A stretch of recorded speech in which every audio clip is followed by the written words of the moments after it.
God Geb. God Geb I wanted to get done today because today is off day, and God Geb is actually a very important Egyptian god of the off, and I will talk about that later on. But right now, here are his hieroglyphics, his titles, and alternative spellings and names.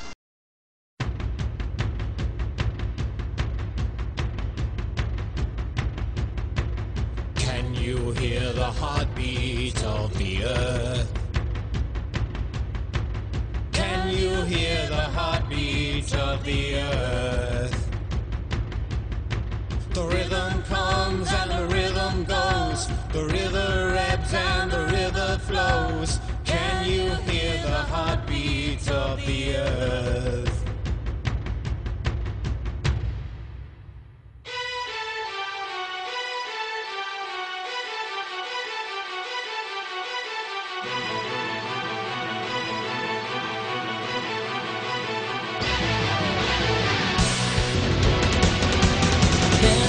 Hear the heartbeats of the earth.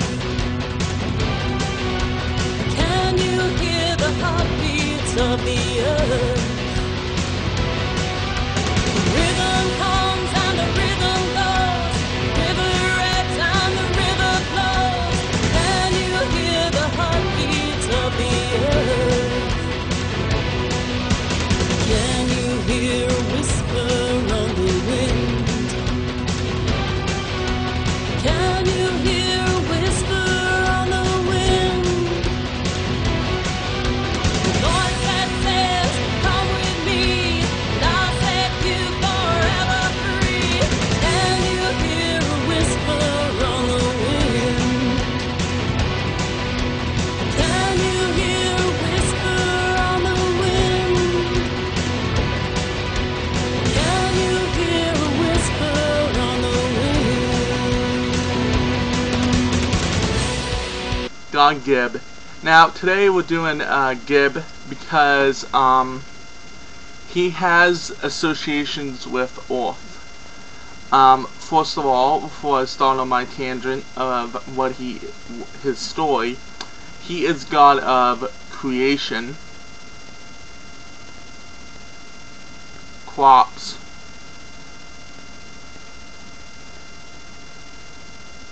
fertility, Nubians.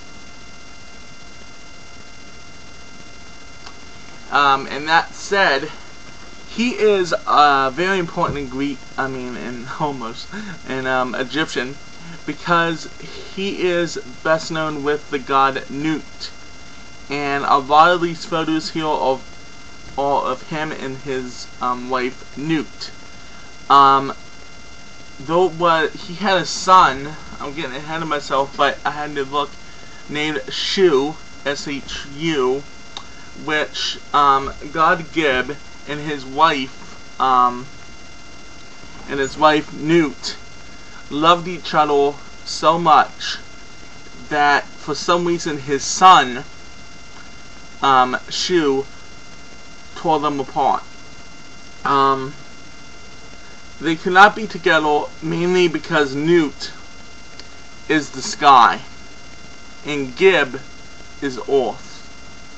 So if you think about it, everyone says Mother Earth. Okay, now Geb is practically Father Earth if you think about it. He is also his son.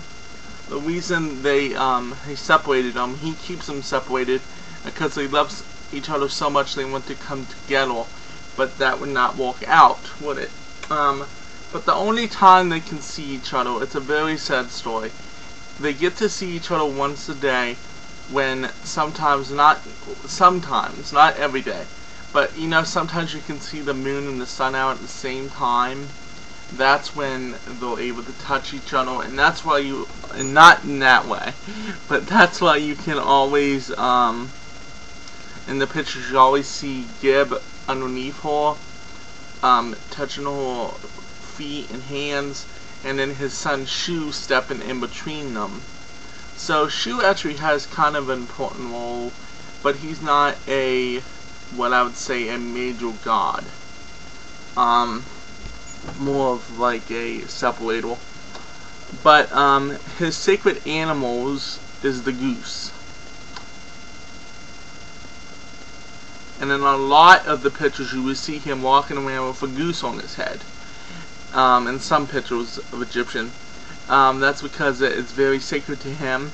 And he always has the board on his head. Not much more I can say there. And his sacred color is green, of course, for Orth. And as you saw back in the symbols, he has the the zodiac Orth symbol, which is a circle with a cross in the middle. I could not find any secret stones of his. He is self-created. Him and Nut were the first Egyptian gods. Now, you may say Wa. I would say Geb, Nut, and Wa were the first, per se, major Egyptian gods created. Because of Geb being related to Wa as a brother. You know, yeah, that's his brother. They both self-created each other. Wa actually overpowered Geb for the sun god. And it's just a big story there. I don't know the full story, so I will not go into details. Like I said, he was husband of Nut, the sky goddess. Which it's sad that the never two can meet, but they love each other dearly, like I said. Now, he had children. He had 6 children, which were a lot of them are the major gods. About everyone is a major Pantheon god. The first one is Seth, which, you know, Seth being god of darkness mainly, and a very misunderstood god. And then he had a daughter named Nephthys, which is Isis's sister. Nephthys, as I said before, was the birth mother of Anubis. And then he had Osiris. Now, Osiris is the god of god of reincarnation. A very important god. And then he had Isis, which is the sister of Nephthys. And then he had Shu, which is the one that stands between him and Nut. And then he had Tefnut, T-E-F-N-U-T. Now, I know, don't make fun of the name of the god, because you don't want to make God mad and make fun of the name. Which I know there's many angel jokes we could say about that name, but we're not going to. And another very important factor is that he was chief of the gods.